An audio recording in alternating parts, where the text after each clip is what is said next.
Welcome to the third episode of The Cutting Room with your host, Damian King, the Master Director. Let me get my pickup shots out the way right now over what's happened over this Cinco de Mayo weekend. May the 4th be with you, all you Star Wars fans out there. Coming off of a great WWE pay per view last night or yesterday morning, actually. WWE Backlash. Um, what a hell of a show. What a hell of a show. Whoever got to see it in the morning, I didn't even think for the fact that since it was in France that it would be airing during the morning. I was expecting the 5 p.m. start time. I had a whole day planned out. And then I wake up in the morning making breakfast and I look on YouTube and I'm like, oh, that ring looks like it says Backlash. Put on Peacock and it's there playing. So I had to watch the rerun and everything. So man. That had to be terrible for you as a fan, huh? To Oh, by the realize you way, forgot. ladies and gentlemen, whoever's watching the cutting right now, I'd like to introduce the man behind the camera, behind the board, behind everything. The man's got me started. Solomon, would you like to introduce Hey, yourself? hey, welcome to the show. All right. Yeah. No, it sucked. Yeah, It really sucked because I had a whole day planned out. I'm not gonna say I'm not gonna disclose what I had planned out, but I'm there making breakfast, mid eggs and pancakes. But I look and I'm like, wow. And I was frustrated for the moment, but then I thought, after what happened, last time I talked on, the first episode, I had mentioned that WWE had signed a New Japan star by the name of Tamatanga, former member of the Bullet Club. And we'll kind of get into the Bullet Club for whoever doesn't know. Solomon, I know you're not a wrestling fan, but let's see, we could educate you and initiate you in a little bit of the uh-oh. history. Join the Um, join the cult, huh? uh-oh, yeah. So Tamatanga, he's Tongan, not Samoan. Um, Wrestled last night in his first match and turned into a street fight because I guess the animosity was too much to keep it in the ring within the confines of a wrestling match. But he was about to lose. I think Sami Zayn, no, Kevin Owens was about to pin him, and Kevin Owens gets dragged out of the ring by this guy who, when that camera panned on him, I was shocked. I had no clue WWE was in talks with Tonga Loa, his brother, the other son of the legendary Haku, legend, probably one of the baddest men in the locker room of all pro wrestling. And I went, what do you mean baddest? Like, well, what? He's like just strong. Or he's Tongan, of course. He's gonna have that natural strength. No, I'm talking about this man is feared. No one messes with him. The man has single-handedly put fear and security and police's put fear in the police or any type of security. Anybody, this man has it's insane. If you get the chance to look up Haku or I'm pretty sure in WCW he was known as something else. Meng was his name in WCW. But then here's Tongaloa dragging out Kevin Owens. I was shocked, complete shock, because this changes the whole game. Initially, the bloodline was going to be Solo Sikoa taking over Roman Reigns, and now bringing in Tamatonga. Now his brother Tongaloa, another member of the famous Gorillas of Destiny, was their tag team name in Japan. Former members of the Bullet Club as well.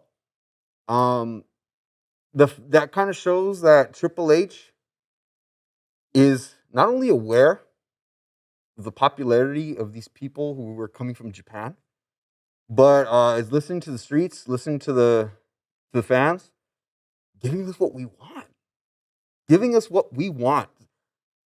If you would have asked me 10 years ago when I first was introduced into the Bullet Club, I was introduced to him in 2013 by just seeing a photo of the Kenny Omega and seeing that skull with the bullets emblem. What's this? But it changes the whole game. Basically, what I'm saying right now is WWE is entertaining again. So that's all I'm saying. We'll get that into the next video. That's gonna be the title for my next video. But let's focus on today.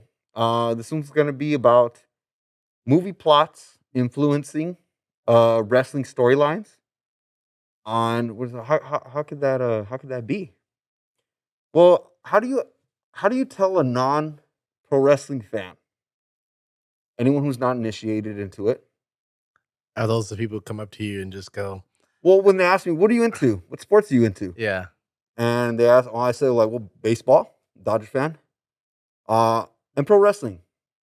And 9 times out of 10, I get that thing that John Cena does. Isn't it fake?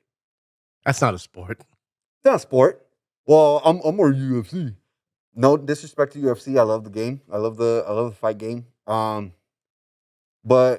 I think in this video I can kind of explain more why I love both of them and why they go hand in hand. And when I say that, uh, Solomon, tell me if you heard this story before. Okay. And I'm talking about this general story. Is a son born into royalty probably has to live up to the expectations of his father. His father being a great legend, king, leader, in whatever he's in, Hmm. whether he's ruling a kingdom, whether he's just a legend in the business. And then the death of his father causes him to lose confidence, lose himself, lose the love or for what he's doing or what he's meant to do. Yeah. Maybe rule the kingdom after him, maybe to create his own legacy. And then he runs away, leaves home, what he's used to, what he only knows, goes off into the unknown, to the darkness, into a whole world he's never been in, doesn't understand,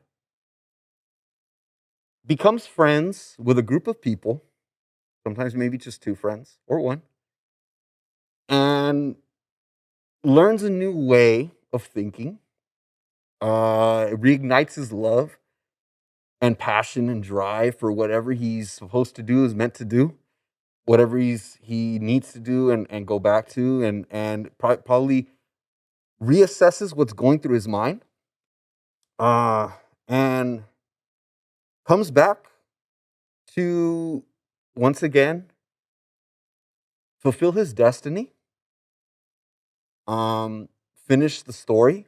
Sometimes is what we call it in pro wrestling. Hmm. Nowadays, it's called finishing the story, and has to fight familiar foes. Sometimes it could be family. Sometimes it could be just enemies, old friends, or just people who just want to see him fail, Or uncles. or uncles, or uncles. And then he wins the fight and overcomes all odds, becomes the king, becomes WWE champion, Universal champion. And what I'm talking about, what does that remind you of when I say like that type of storyline, that plot? If I were to pitch that to you as a movie, what would come up? Well, I sort of picked it up halfway through. That's why I threw in the uncles thing because it has to be the Lion King you're talking about. I'm actually not. What? You're not? No, I'm not. Well, I kind of am, but it's actually a story of this man right here, the American Nightmare, Cody Rhodes. So now this is where I initiate you, Solomon. Okay.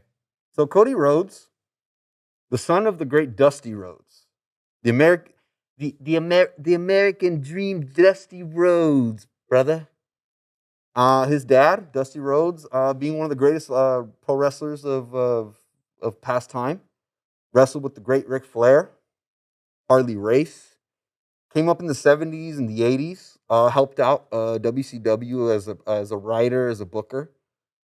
Also helped make the most recent stars of today of the WWE. He's the one that coached Roman Reigns. He coached Kevin Owens. He was their father. There's this thing called the Dusty's Kids, which Oh, is the new class of wrestlers. If you look up Dusty Kids, you see Becky Lynch, you see Roman Reigns, um, you see Sami Zayn. Basically, he gave them the tools to succeed, and now we got this whole class of fresh people that have learned from the greatest. hmm. And I like to pull up the picture of Cody Rhodes and his dad. And like you said, the storyline that I told you reminded you of a great Disney movie. So So is it this picture of Cody Rhodes or a younger picture you want? the younger, let's go for the younger. Let's look at Yeah, there we go. Yeah, let's see. Let's look at it when Dusty is being a present father in his son's life. Probably this is when he was coaching his Cody's football team, Lassiter High School, which is from I think Marietta, Georgia. Okay. Yeah, so but even look at the color, the color scheme. It's also kind of the same. Simba, Mufasa.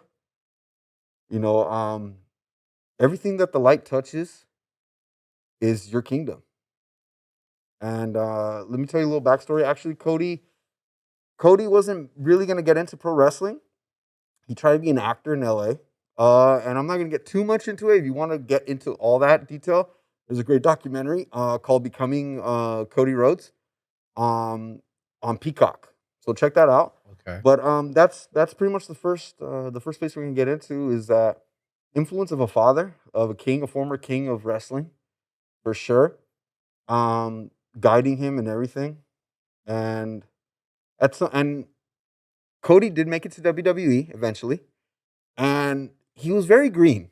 And when I say green, this means you're very new, very stiff, haven't found your footing. And during Cody's first tenure in WWE, which was around 2007, between 2007 to 2013, I want to say, went to multiple characters and phases of his life, and at some point ended up wearing a mask and becoming a gold dust. I mean, Stardust. Oh It wow. was it was very embarrassing, actually, for him. It's a very dark period in his wrestling career because he put his heart into that character, and it didn't work because WWE didn't see him as the top star. They had the John Cena's, they had the Roman Reigns.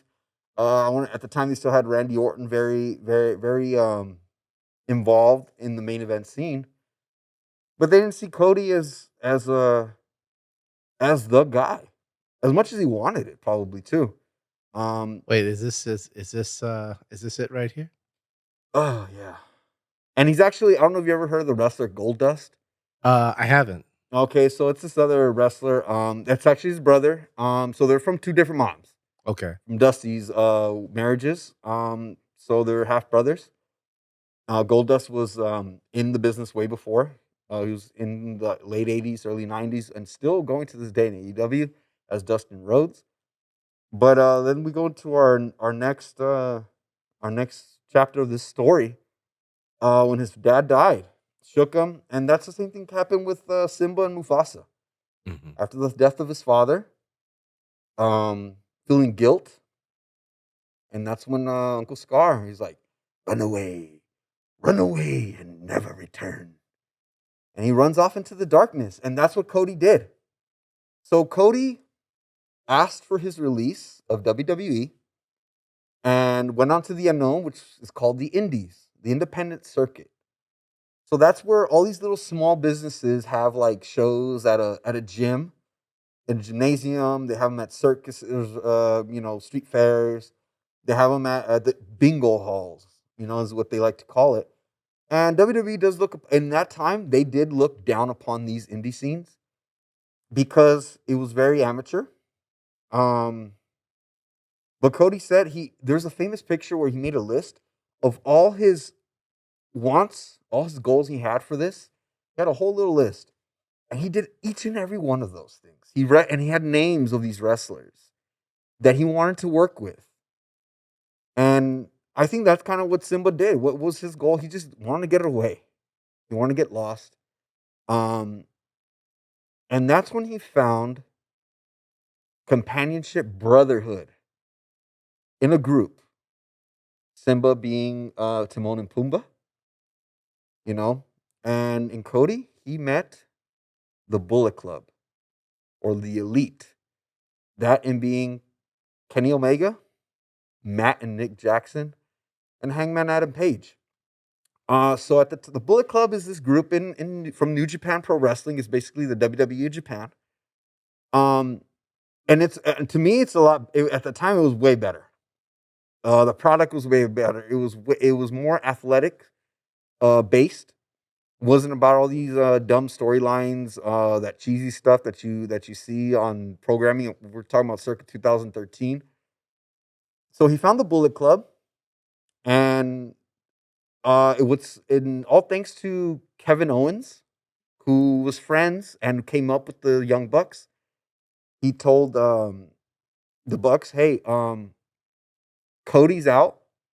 He's a good friend of mine. Keep an eye out for him.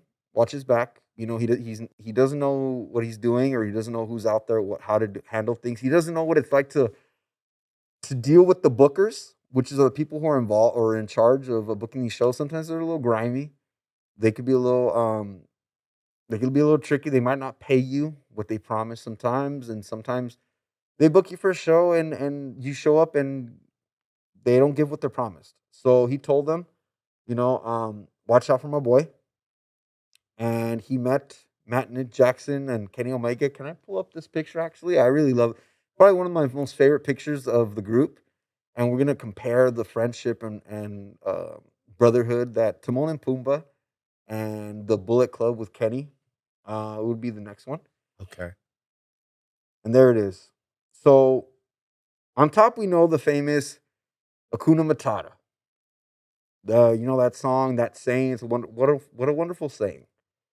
And on the bottom, and if we're looking at it from the left to the right, it's Matt and Nick Jackson, which are the Young Bucks, great tag team, um, who are actually, to me, probably the best tag team since, and I don't hate to compare them, but it's like the Hardy Boys. Oh, I remember them. You remember them? Yeah. Yeah. So, and they have a very similar style. They even dress the same semi. And then on that guy in the white shirt, to me, top 5 wrestlers of all time for me is Kenny Omega, the cleaner, Canadian wrestler.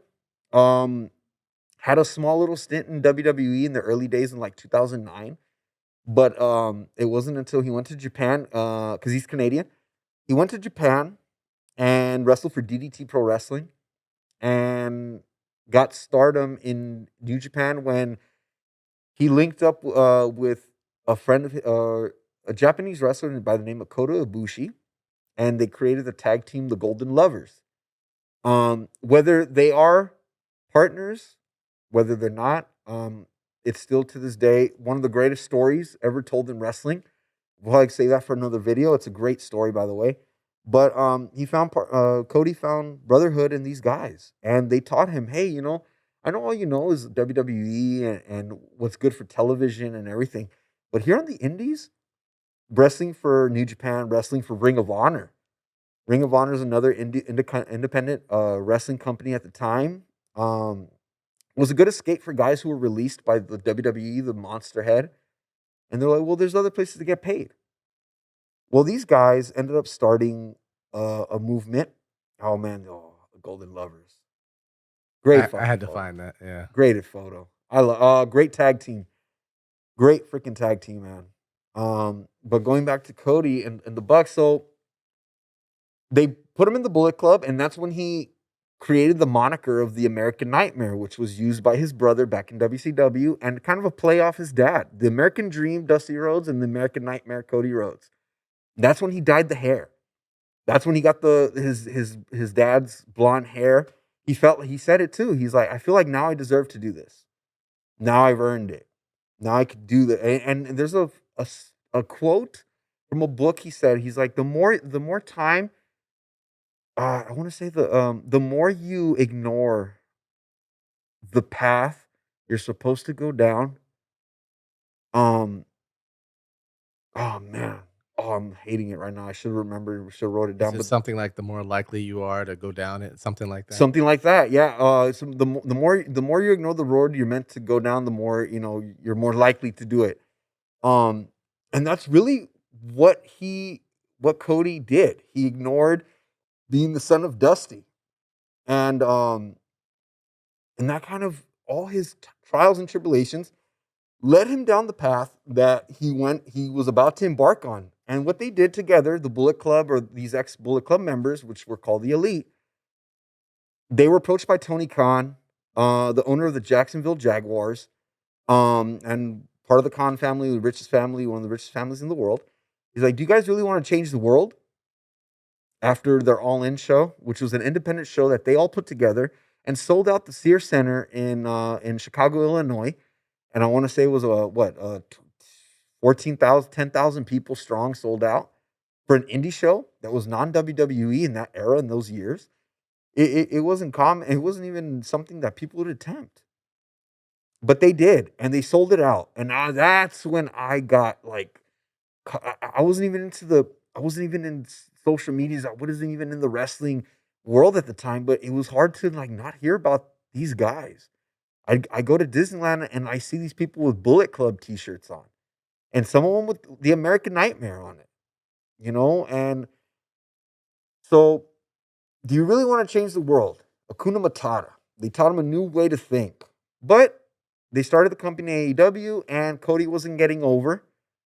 Um, and he felt like maybe my time here is done, even though he was one of the founding members. So he let his contract run out. Personal issues with the company, he said he will never speak on it. Supposedly, I feel like that time's coming up. I feel like what's going on between WWE and AEW, all the shots that they're taking at the company and directly at him sometimes. I have a feeling he has one in the chamber. He's going to let it out one day. He's going to finally let people know why he left. And it's not going to be a good image for AEW, but he, Cody and Simba decided, you know what? It's time to go back to Pride Rock. And it's time for me to face demons, face my past. Um Become the man that I know I'm supposed to become. That's what he really wanted. He says I had one goal when I started pro wrestling. And it's to become the WWE champion and win that championship that his dad held but didn't win, because the match ended in a disqualification, which means the title cannot change from champion to challenger. And that's where Cody decided, I'm going back and I'm facing Scar. And I'm facing one of the most famous Dusty kids, and it being Roman Reigns. Or you could also put Scar, you could actually put Seth Rollins as being Scar sometimes. Seth Rollins could be the Hyenas. He wrestled many people that were trained by his own dad in storylines, and it's kind of like comparing them to the bad guys of Lion King. And he faced them, and it was a whole 2-year storyline, because from when he came back, he got injured and then came back for the Royal Rumble and didn't win at WrestleMania 39, which is here in Los Angeles at the SoFi Stadium. And we're like, wait, so is this it? Is this why they brought him back? It's all part of the story, and that's what. And Michael Cole, being one of the ring announcers, said it. Cody is here to finish his story, kind of like Simba. He was here to finish his story. And finally, at WrestleMania 40 in Philadelphia, Pennsylvania, back in April last month, Cody got his moment. Finally defeated Roman Reigns, who was going on like a 3-year championship reign. Um, and finally got that moment. I want to pull up that photo, this famous photo of him holding up the belt finally. And it really feels like when Simba's on Pride Rock with Nala, with Timon and Pumbaa, around people that saw his growth. Randy Orton on the far left, who was actually Cody Rhodes' mentor. When he first started, he took Cody under his wing. They traveled together. That's actually Cody's mom holding the belt for him. It's kind of like Simba's mom after she came back. LA Knight in the background. It was a great moment for pro wrestling. And this is what I love. This is why I love pro wrestling. And this is why I love films, because it's storytelling at its best. It's really, some people tell me, well, it's all fake though. They're not really fighting. Well, those bumps are rough. And but the story they're telling is very much real. And the best way I could explain pro wrestling to people, it's like, even though it's predetermined, if they can make you believe, they did their job. Just like a film. Just like any story, any book that you read, it's all part of the journey. It's about the trials and tribulations you go through, and not everyone comes out the same from when they started these stories and these journeys and these monumental moments of life that that you're meant to go through, and sometimes when you see other people's stories, it makes you believe that maybe you could get through yours as well, and that's what I love. This is why I love Cody Rhodes, Solomon. I want to tell you, like, if you, I know you have never probably watched a wrestling match, you haven't watched anything recent, but Cody Rhodes is the type of guy that you put your money on. Mhm. He's the type of guy that kisses the babies, and I would trust representing me in any type of form of publicity because this man's professional. The man is really a genuine heart. Um, I really love how he gives credit to the production workers in the back during his WrestleMania celebration. He brought out not only Triple H, but he took the time to thank, and I want to thank everybody in the camera and the sound crew, everything in the back for making this. That's professionalism. That is Nice. a genuine article in any type of, whether it be sports, whether it be film, whether it be anything which you do, it shows real genuine class, and that's what that man is. Cody Rhodes is a class act, even from the colors he wears, red, white, and blue, and all that. Great wrestler. So